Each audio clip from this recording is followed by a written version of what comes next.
I politely asked my neighbor to stop using my hose without permission.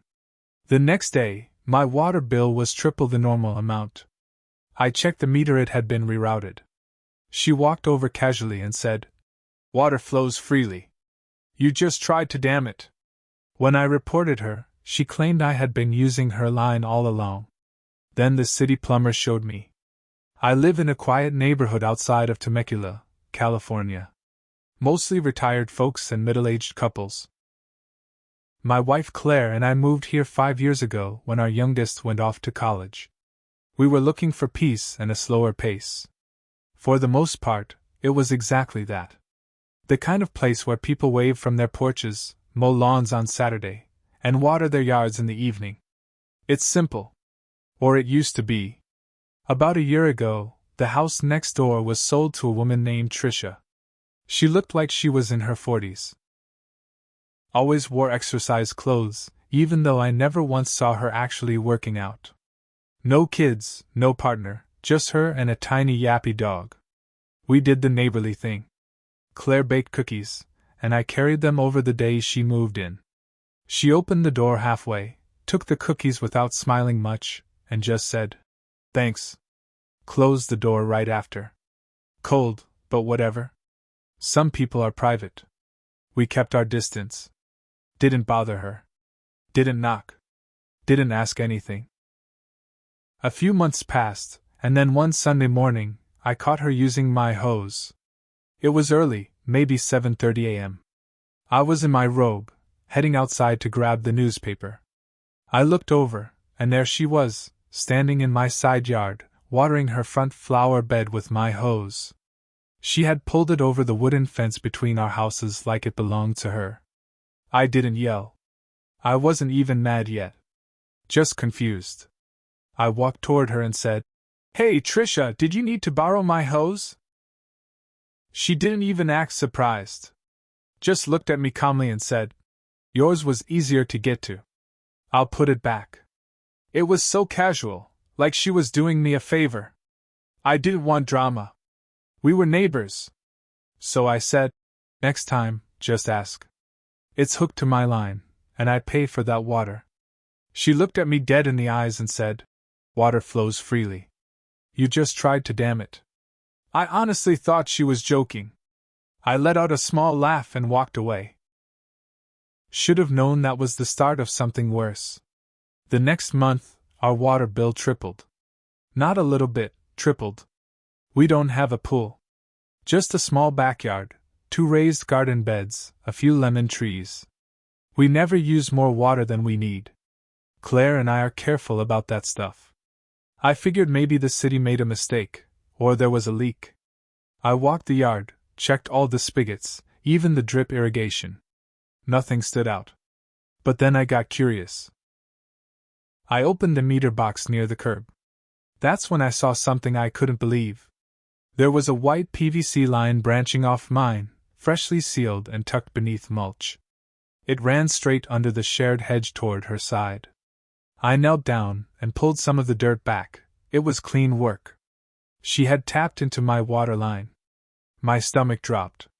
This wasn't about her grabbing a few minutes of hose water.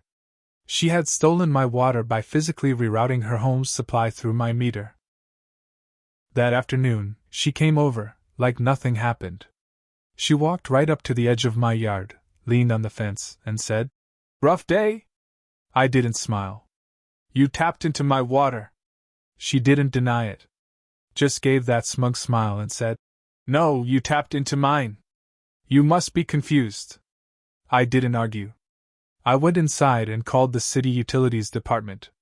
Filed a complaint. Told them everything. They sent a plumber out 2 days later. I walked him to the side yard and showed him what I found. He opened the line, followed the new pipe, and confirmed it. Tricia had installed a T-joint and ran a full line to her house. It was completely on her property after the split, with a valve she could open and close. He shook his head and said, "This isn't a mistake. She planned this." But she wasn't done. A week later, I got a letter from the city. She had filed a report against me. Said I had disconnected her line and rerouted it to mine. She claimed I was stealing her water. She even submitted photos, carefully taken to support her lie. Then my water got shut off. They said they had to investigate both claims. For 5 days, Claire and I had no running water. We used bottled water for cooking, and drove to the YMCA to shower. It was humiliating. I'd never been in a situation like this before. My wife kept saying, "This is insane." And it was. That's when I decided I needed to fight this properly. I called a licensed plumber, not a city guy, a private one. Had him come out and inspect the whole setup. He spent 2 hours digging and tracing the lines. He found that Tricia had disconnected her own water meter entirely. Her whole house was running through mine. The pipe from her meter had been cut and capped. She buried it under a flower bed. Her house was being powered 100% by my water. He gave me a signed report with photos. I took it to the city and the police.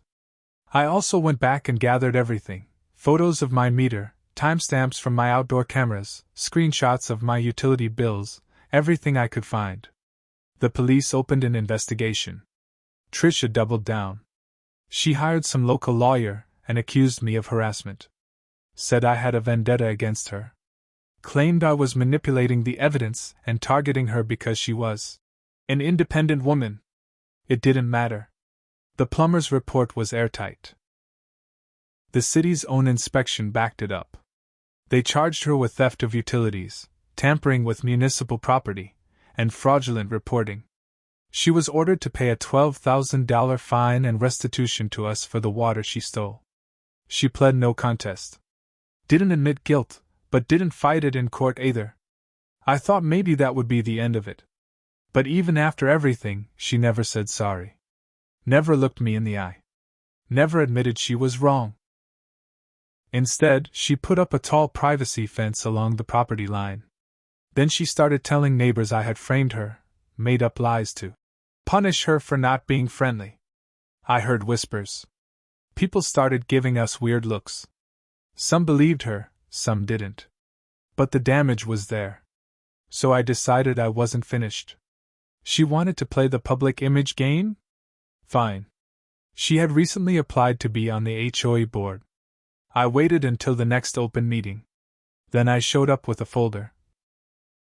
Every report, every charge, every inspection photo. I signed up for the public comment period and laid it all out in front of the board. No drama. No yelling. Just the truth.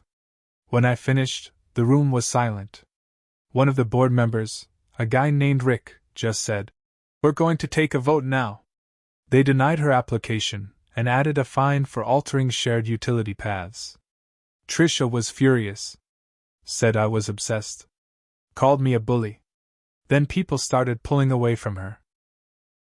Neighbors who used to wave stopped. The Facebook group started asking questions. Someone posted the court documents, public record. She listed her house about a month later. And now? No one's buying. Word got around. Her listing quietly disappeared last week. Her grass is dying. No hose. No water. Just a sign that no one will take seriously anymore. She tried to steal from me, then ruin me.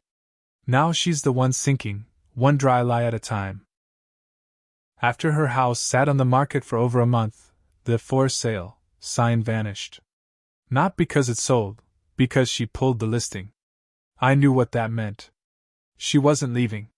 She was staying. Maybe she thought people would forget, or maybe she was just too proud to run. Either way, it meant the war wasn't over. And just like before, she didn't stay quiet. About a week after the listing disappeared, Claire found something odd in our mailbox. No return address, just a white envelope. Inside was a printed-out flyer. A full page of text. It said things like, "Don't believe everything you hear. Some neighbors lie to cover their own crimes. Ask yourself why someone would go to such lengths unless they had something to hide." It didn't have names, but it didn't need to. It was obvious who it was about. And worse? We weren't the only ones who got it. I found out from another neighbor, Kathy, that she got the same flyer. So did at least 4 others. All slipped quietly into mailboxes at night. No stamps, no postmark. Just Tricia, walking through the dark and trying to poison what little reputation we had left. That week, I installed more cameras. One pointed straight down the driveway, another facing the front door, and a new one hidden behind a flower pot facing the mailbox. And then I waited. 3 nights later, around 3 a.m., she walked up our drive. Hoodie on. A stack of papers in her hand. She looked around, didn't see the small infrared light from the hidden camera, and dropped one of those flyers into our box. I downloaded the video, burned it to a flash drive, and brought it to the HOA office the next day. They weren't happy. There were rules about harassment. Rules about distributing anonymous materials. The board issued her an official warning. Next offense would come with a fine and formal mediation. She responded by posting more lies in the neighborhood Facebook group. She made a long post about how she felt unsafe, said a neighbor had installed surveillance cameras pointed directly at her windows, and that she feared for her privacy. I don't even have a camera aimed at her house. Every one of them is aimed at my property line. But people saw the post. Some believed it. One of her online friends commented, "You should get a lawyer and sue." She replied, "Already working on it." I didn't take that lightly. I reached out to a lawyer of my own. Explained everything. Showed the plumber's reports, the fines, the court documents. He told me that if she did file, it would be considered a SLAPP suit, strategic lawsuit against public participation. Basically, suing someone to shut them up, even when you don't have a real case. He said, "You'll win, but it'll cost you stress and time. Just keep documenting." So I did. But Tricia wasn't done. About a week later, Claire and I were walking our dog when we noticed something odd in the alley behind our fence. 2 large black garbage bags leaning against our back gate. I opened them. Inside were dozens of used water bottles, soaked paper towels, plastic gloves, and bits of food waste. Like someone had taken a week's worth of trash and just dumped it there. I checked the footage again. 2:13 a.m. Tricia, hoodie again, dragging the bags down the alley with one hand, using a small flashlight in the other. I filed another report. Gave the video to the HOA and the city's waste management division. She got another fine. $1,000 this time. Still no apology. No shame. She just doubled down. Started walking past our house with her phone camera out, filming like we were the threat. It got to the point that even the calmest neighbor on the street, Mr. Alvarez, a retired firefighter, called her out in the Facebook group. He posted, "You can't gaslight the whole neighborhood, Tricia. You did what you did. Move on." That post got over 40 likes and shares. People were tired of her. And I started to feel like we might be getting somewhere. Like maybe justice was slowly, finally closing in. But then something happened I didn't expect. The city called. A different department this time, code enforcement. They had received an anonymous tip that we were operating an illegal water softener system, without a permit. I don't even own a water softener. They scheduled an inspection. I let them in, showed them everything. The guy walked around, looked puzzled, and said, "I don't see anything wrong here." Of course he didn't. It was another lie. Another attempt to bury us in stress and inspections and paperwork. But now it was documented. Another line added to the file. Another nail in the coffin she was building for herself. And through all of it, Claire kept saying the same thing. "She's not going to stop until someone makes her." And she was right. Tricia wasn't going to stop.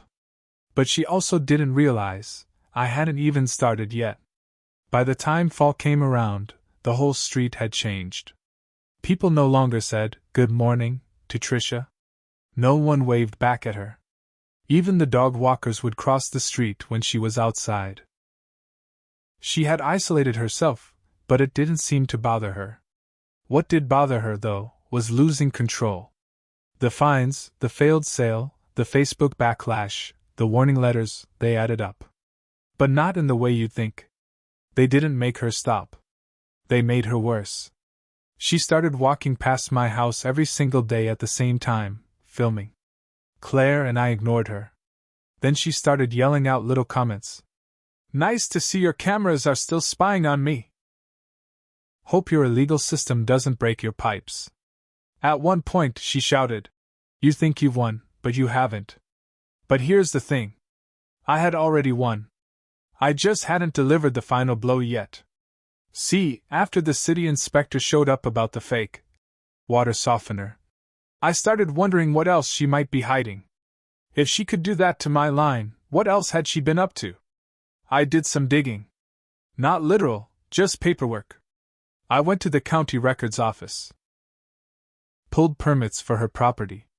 Found something interesting. She had no permits on record for the recent upgrades she bragged about on Facebook months earlier. New landscaping, new sprinkler system, even a small patio she had added behind her fence. No paperwork. No inspections. No permits. That's when I remembered something else. The plumber who came out to inspect my line. He told me during the walkthrough. Her line is rerouted all over the place. It's not just tapping yours. It's feeding multiple zones. This was a full system job. So I kept going. I contacted a retired contractor friend of mine. Told him what was going on. He agreed to take a look from the sidewalk and tell me what he thought. He came by, stood near the curb with a coffee in hand, and said quietly, "That backyard setup? She probably paid someone under the table. It's not to code. I'd bet she's draining runoff illegally too."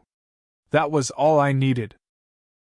I filed an anonymous report to the County Code Enforcement Office. Not just about permits, but about illegal irrigation discharge and suspected unlicensed construction. I attached photos from the sidewalk and drone photos I had from a landscaping quote I got a year ago that happened to include aerial views of her yard. 3 weeks later, they showed up. And they didn't come alone. It was 2 code enforcement officers, a building inspector, and someone from environmental protection. I saw them knock on her door. Tricia came out in a robe, looking confused. They stayed for 2 hours. And then, she snapped. That evening, she came to our door and pounded on it. Claire answered while I stood behind her. "You think you're smart?" Tricia screamed. "You think this is funny?" Claire didn't say a word. Just closed the door. Tricia screamed. "You're gonna pay. Both of you." We called the police and filed a report. That was the last straw. They issued a restraining order within 2 days. But the best part. What the inspectors found. Tricia had built a concrete patio directly over a sewer access point without a permit, rerouted her irrigation system to dump runoff into a neighbor's side drain, violating city code, installed a makeshift gray water system without inspection, which was illegal without a treatment setup, hired an unlicensed contractor to do it all, and that guy was already being investigated for similar jobs in the area. The county hit her with $27,000 in total fines, and gave her 30 days to bring everything up to code or face escalating daily penalties. She tried to fight it. Filed appeals. Lost every one. By December, her house went back on the market, this time with a new agent and a massive price drop. But nobody wanted it. Why? Because by then, her name was tied to so many complaints and legal filings. It came up the moment someone Googled the address. Real estate groups talk. Buyers saw the red flags and ran the other way. And then came the final piece of karma. That winter, the local newspaper did a feature on neighborhood conflicts and utility scams in the region. It was a small column, but they included details from public records about her case, and mine. They even quoted city officials about theft of resources and neighbor-targeted fraud. It wasn't by name, but it was clear who they meant. Tricia tried to sue the paper for defamation. It got thrown out. She finally sold the house 7 months later at a huge loss. Left in the middle of the night. No goodbye. No moving truck. Just a for sale sign that turned to sold, and a dark, empty house by morning. That was over a year ago. The new owners are a retired couple from Arizona. Nice people. We brought them cookies on move-in day. They laughed, said, "Hope you're not crazy neighbors." And we all laughed together. But Tricia? She disappeared. I haven't heard her name in months. Sometimes I think about how far she went just to steal a little water. And how that one lie unraveled everything. She wanted to destroy me for saying no. Instead, she destroyed herself. And I didn't lift a hand, I just told the truth and let the system bury her. One drip at a time.